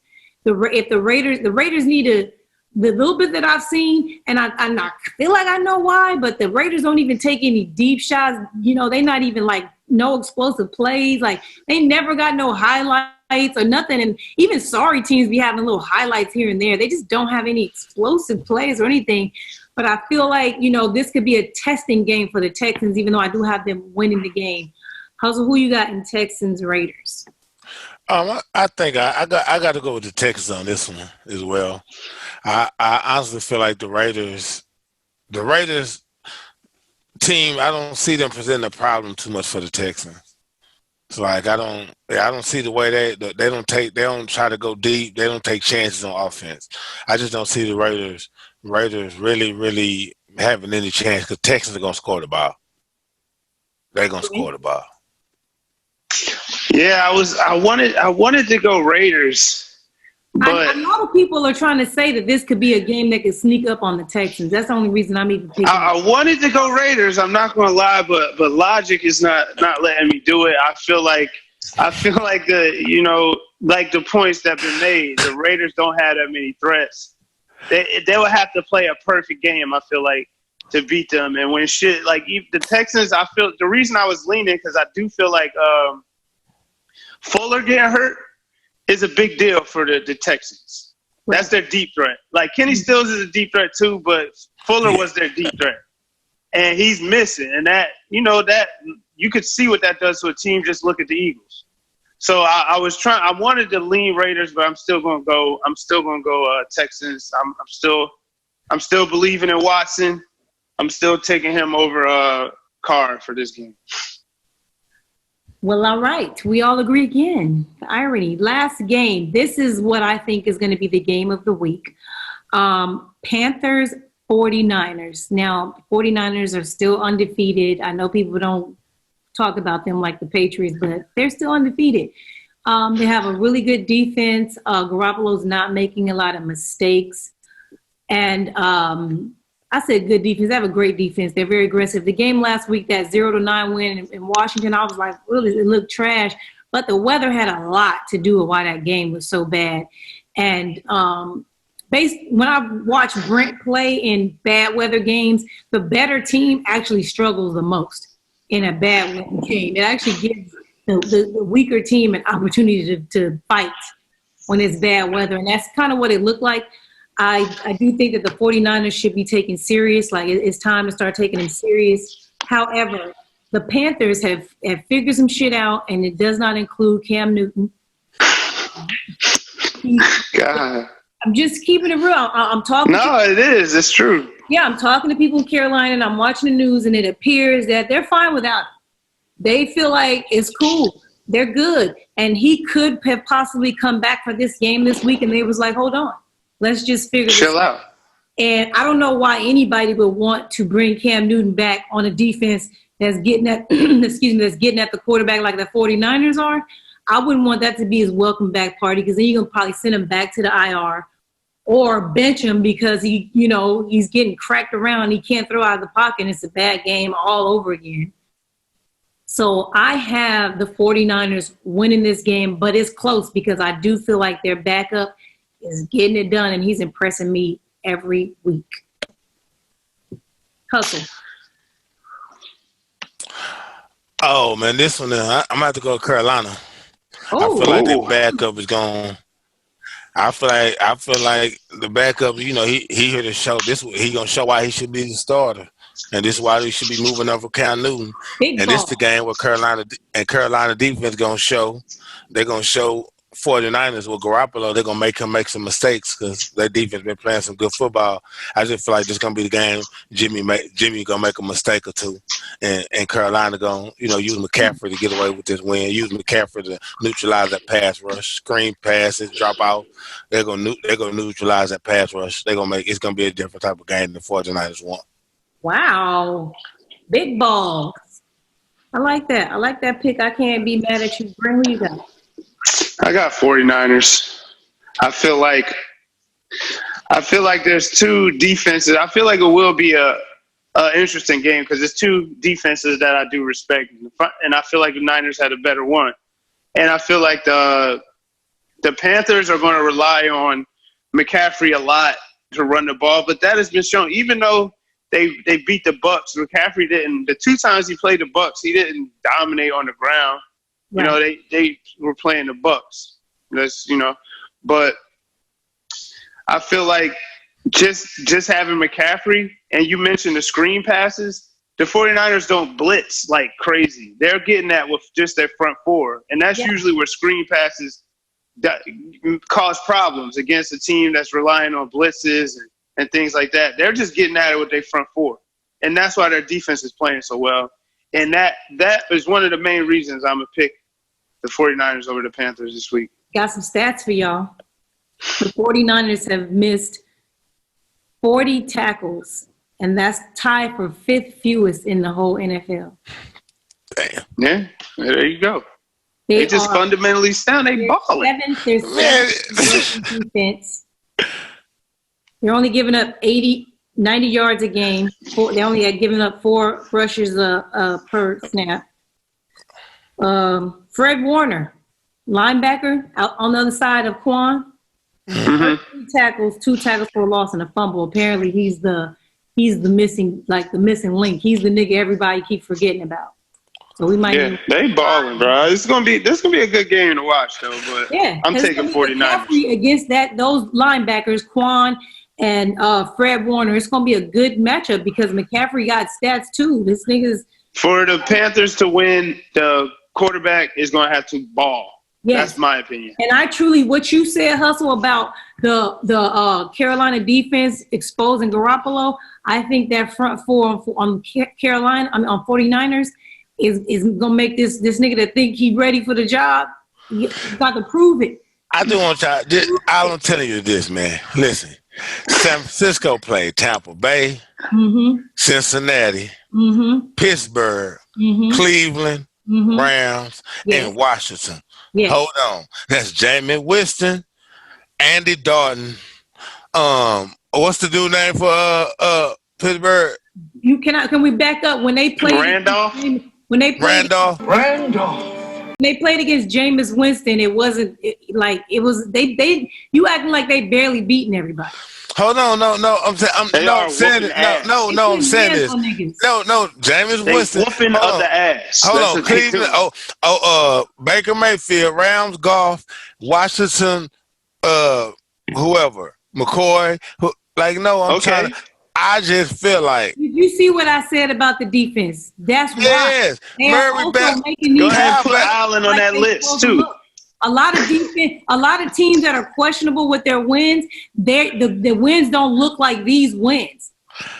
Hey, go ahead and put Allen on that list. I don't see nobody on there is having a. They just like the Patriots. I don't know. We haven't seen. They haven't beat a quality team yet. Still, and we talking about quality wins. They're winning because their defense is nice, and they play some subpar quarterbacks or subpar coordinators. Now I'm gonna see how they are against the Carolina. If they work against Carolina, I'm gonna give them props, even though they're playing at home. If they do this against, I'm gonna get Carolina defense is nice. Who has Carolina played? Carolina has played. Let's see. The Bucks twice. The Bills they lost to. New England they lost to. The Steelers, the same Steelers you talking about, they lost to the Rams, the team that the 49ers beat, and they lost to the Bucks. Hold on. We looking it up now because I don't trust yo. No. And I'm talking about what Kyle at quarterback. Whatever. I'm just telling you the same team. No. Let's see who he beat. Hold on. So he beat Arizona. Still a trash team. Hold on. I could say that's trash. Yes. He going to beat Houston. That's a quality win. Okay, hold on. Quality win. Well, went to Jacksonville. Beat Jacksonville. That's a bum. No, I'm saying that's a good defense. No, I don't care. They got Houston no a good defense. And then he went to beat Tampa Bay. Yeah. They should have beat Tampa Bay on the second one. They should. Yeah. So now there was a whole new team the second time around. Yeah, because Kyle Allen is the quarter. We got a quarterback. Right. So now the 49ers gonna see what it's like. If you're a GM right now, and this could go either way. If you're a GM right now and you're starting a team, are you picking which quarterback would you start your organization? Man, I don't say that because you know how I feel about our people, but I'm not going with. I'm just trying to tell you what's. 49ers. I'm talking about Garoppolo. You talking about Garoppolo and Allen? Oh, Garoppolo and Allen. I mean, this is a smaller sample size right now. But if I had my choice, Allen he played the same amount of games low key. If you think about it. Nah, he went 5-0. Then he's 7-0 now. That's 12 games, 12-0 right there. Not including the other games in the preseason snaps and everything. I don't know, but I like Kyle Allen. Garoppolo. No. It's okay. You don't got Jimmy better now. Jimmy is because look like he's better now, but no, Allen look like he's gonna be the better quarterback. Ask Brent. Don't Allen look like he's gonna be the better quarterback. Watch. I can't say that. I don't know. Because the games that I saw Garoppolo play when he was in New England, no. Yeah, he did ball in New England. Nah, he balling now, bro. He balling now too. I just like the way Allen playing. No, I can't lie. I do too. I'm not even gonna lie. I do too. And you know I want Cam. I think Cam is a better quarterback because of what he can bring to the game. But what they need is somebody that can throw out of the pocket, and Cam can't do it. And everything's working right now. He just can't run like Cam. Yeah. And a lot of teams have a quarterback that can't run. You got to be able to throw out of the pocket. If you ask the wide receivers who they'd rather have, the answer's easy. Easy answer. Okay, so these should be easy answers, but I know you niggas are gonna fuck it up anyway. I'm ready to argue with y'all too. Oh. I gave y'all a question. I don't even know what to call the segment. Trucks and trailers is what I call it, and I sent y'all a message and I said, have y'all little piece of paper ready. Y'all got paper and pen ready? Yeah. Okay, so I stole this from Colin Cowherd's show. I catch his show every now and then after I'm watching show up in there. And he had this, well, it wasn't a segment. He brought up trucks and trailers on his show. And what that means is, because y'all want to know what it means, I didn't tell y'all. What it means a quarterback is either the truck, meaning he's pulling it, or he's the trailer, meaning the team is pulling his ass and he's just not getting in the way of their success. Okay. So I'm going to give y'all 5 quarterbacks. And y'all gonna write down who y'all, if it's I'm gonna say truck or trailer, the person's name, and you write if it's a truck or if it's a trailer. I'm ready. So you really just need one paper for real. Well, okay. Use both sides, you use one. So y'all ready? Yeah. Let's start off with Hustle's quarterback, Dak Prescott.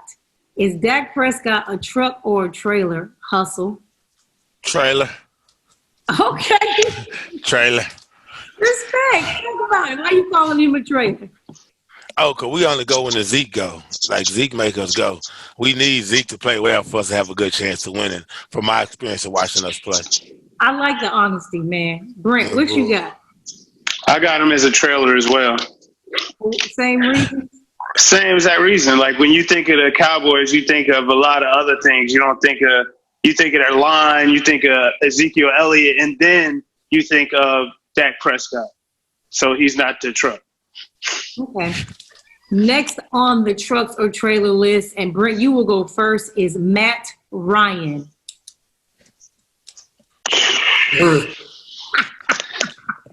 Fuck. Yes, we've been talking about Matt all week, and we ain't gonna discuss what we talked about. I just want to know if you think Matt is a truck or a fucking trailer right now on the record, my nigga. Truck. Oh, truck. Okay. Why you say Matt Ryan's a truck? Because he's a good quarterback, bro. Is he Tom Brady or any of them niggas? Nah, but he's a good quarterback. He does a lot of good things for them. He make a lot of throws, but I can't call him a trailer. They not pulling him along. No. Hustle, what you think? Before I answer the question, so you saying Dak trash?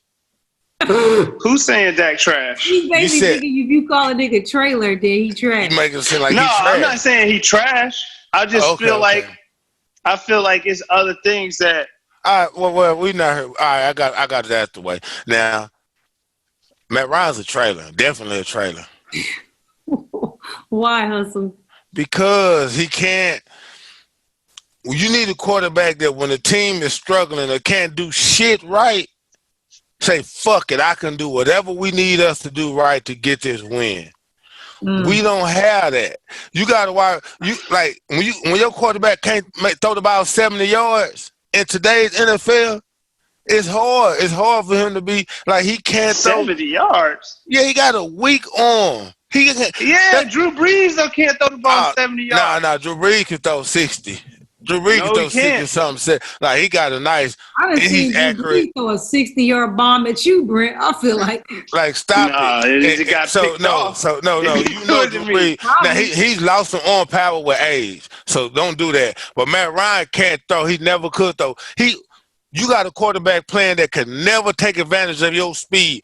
You could have Sanu, Julio Jones, Calvin Ridley. You could have 6'8" running. Add Calvin Johnson. I see what you're saying, bro. I see what you're saying. He's a trailer I feel you. because you cannot take advantage of your weapons when you got Matt Ryan at quarterback. So he got to be a trailer. That means y'all carrying him.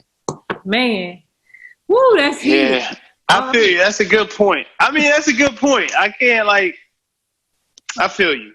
I'm going to just say I feel you. That's all I'm going to give you. I feel you. This is so good. I can't wait till we get off the air. Matt Stafford, is he a truck or a trailer hustle? Man, that's a tough one, but he's a trailer. What? He's a trailer. He's a trailer. Argue. He's a Matt trailer? Stafford is definitely a trailer. Hustle got the mic first. Go ahead. Yeah. See, Matt Stafford is a trailer because they try to treat Matt Stafford like he's Aaron Rodgers and Tom Brady and those caliber quarterbacks. And he might have numbers to prove it. In today's NFL, it's not easy. It's easy to pass stats. Ask Ryan Tannehill. So we can't look at the stats and say, hey, he's this because of that. Because he does have the arm strength that Atlanta would need. Like if he was playing for Atlanta, he might could take Atlanta over the top. It would be awesome having Matt Stafford as a Falcons quarterback. But he's not. He's a quarterback in Detroit, and they lean on him to make throws. And they don't run heavy. They pass heavy, and they've been doing it for year after year after year with him. And he's never been able to get them over the hump. It don't matter who they draft. They got Galladay now. They added Matt Jones or whatever his name is. They had Calvin Johnson. It don't matter who you add. Like he's a trailer because he's never been able to reach whatever pinnacle you expect his arm strength and game playmaking ability would illustrate. Woo, great. Let me hear it now because I know. I got him as a truck. Go ahead. I got him as a truck. And the reason I got him as a truck is he's when you about to play the Lions, that's what you're thinking about. I mean, they did have Calvin Johnson, but when you about to play the Lions, it's Matthew Stafford, bro. He could make all the throws. He dope, you know what I mean? But yeah, you have a point. They haven't went far, you know what I mean? I can't debate that. But he's good, bro. He's the truck of that team. He makes that team go. Who else on the Lions is making them go right now? Who else? If they're not going, Marvin Jones, listen. If they're Galladay, not going, like who is that? On him to go, they're not going, and they're dependent on him to go. Why you think they're not going? So you saying he a bad truck? No, I'm saying he's trailer trash. That's why the Lions always trail. Period. Because no matter what kind of talent you give him, you're going to get the same result. He had Golden Tate. He had Calvin Johnson. He's always had high talent to me, to enough the receiving core where he can be great with that arm strength. But his IQ, he don't got it between here. Like you say about Jameis Winston, he don't got it here. So are we trying to establish a truck? A truck to you got to be one of the top 4 in the league. No, because Teddy Bridgewater can be a truck to me. Because he's what I'm saying. I ain't even. We got. See, you don't like that. You don't like that. Go to the next you think just because Stafford can throw for. That's like we might want to call Ryan Tannehill a truck. We might want to call every. If that's what Tannehill's good as Stafford, huh? Now you stutter. You know exactly what I said. Just like it. They're in the same category. If you starting the Hustle Lions, would you pick and you had a choice of quarterback? would you take Matt Stafford or Ryan Tannehill? Based on what I know, don't give me no based on. Nigga, who you taking? It don't matter to me, Tannehill. Oh my God! See, you don't want to be real right now. No, I'm being real with you. You basically saying neither one of them ain't win no goddamn way. Ain't shit. They both sides. I feel like you don't know that they're in the same category. Tannehill, Stafford, Matt Ryan, they're all in the same category. Tannehill lost his first round in the playoffs too. Yeah, they just in the same. Matt Ryan, Tannehill took a team to the playoffs. He's done it. He dunked his way. He was hurt with Matt Moore. He was hurt. Oh man, stop it. Matt Moore. He was hurt. We're gonna see what Matt Moore do this weekend. He can't the Packers. It's a great test. I love the argument. I knew that was gonna be one. I knew it. It was great. This one might not be an argument, but I wanted to ask you guys if Derek Carr is a trailer or a truck. Brent. Brent's a Derek Carr low-key fan. I was. I'm going to say trailer. I said I was. What happened? I saw some stuff where I thought, like, he was early. We played him early, and when I was watching film Brent, on him, I was like... Brent, talk a little more. You getting loud. I can hear you, the echo. Oh, my bad.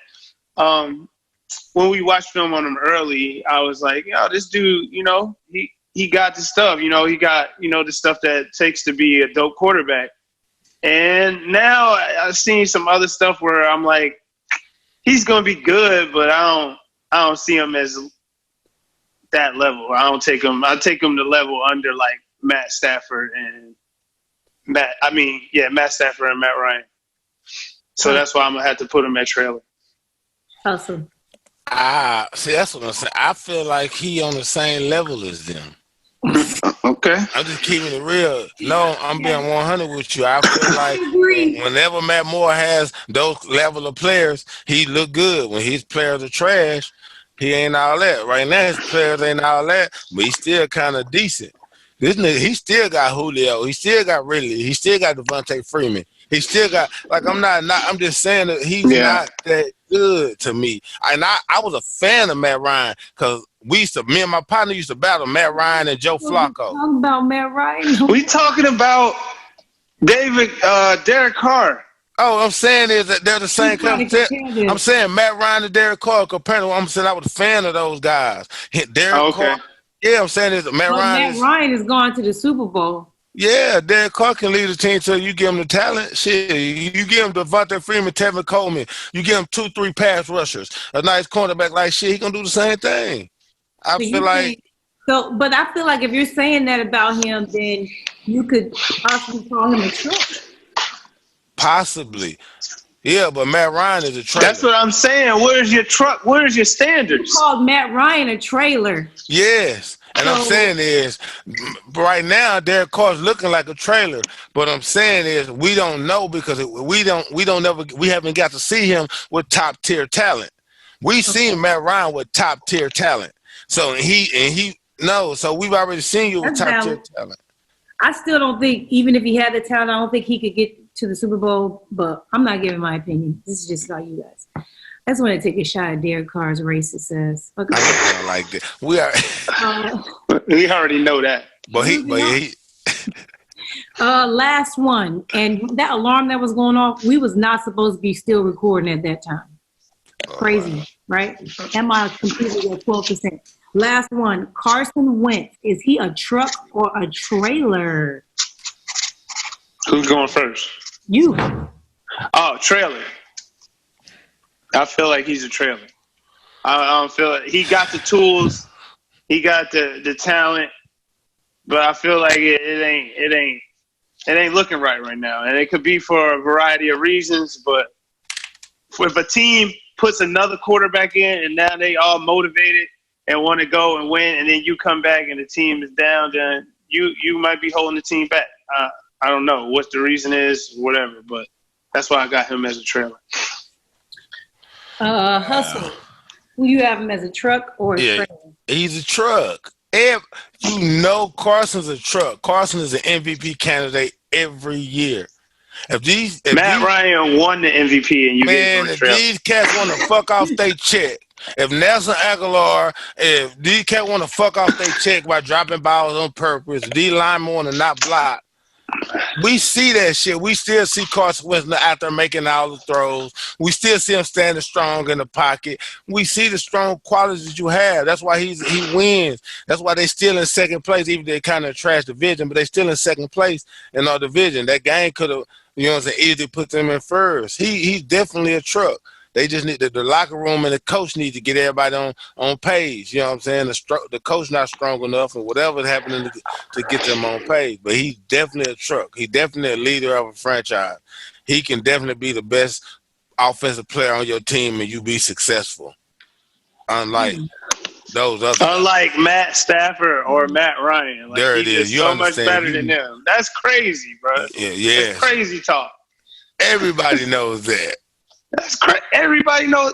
Matt Ryan really won an MVP, bro. He did. Oh my God.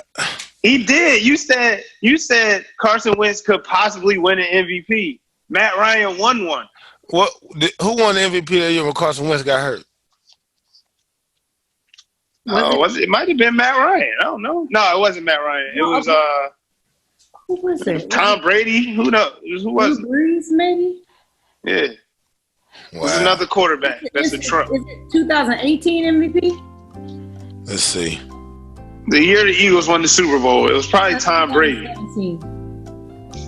Tom Brady probably won it. Because that's I think the year he turned 40. And he went off. But yeah, your trucks won it in 2017. Yeah, he went off that year. Your standards. No. I told you, Matt Ryan had top tier talent. Now, and he won. They figured it out. Now everybody know he can't throw deep. We already know now the pass rushing ain't getting to the quarterback no more. It's like we're gonna make Matt Ryan. We shutting off all shallow routes like they start doing Peyton Manning. They start doing like, listen, you got to throw 40. You got to throw a 50-yard pass to beat us. You gonna have to throw 50. Sanu happy to go. He like them niggas happy to change teams. He going to the Patriots. He about to go to the Super. Didn't they trade the receiver to the Patriots? Yeah, Sanu. Why did they do that? What that mean? Because it's a wrap. They got a second round pick for. It's a wrap. They got a second round pick. They traded Kane no longer hitch. He's injured. He ain't out for the season, is he? Oh, Matt Ryan, no. Matt Ryan there. He just sprained his ankle. He might miss a game. He might play. Who knows? But they know it's a wrap. They 1-6. What was sad was when, what's his name? The backup starts with an S.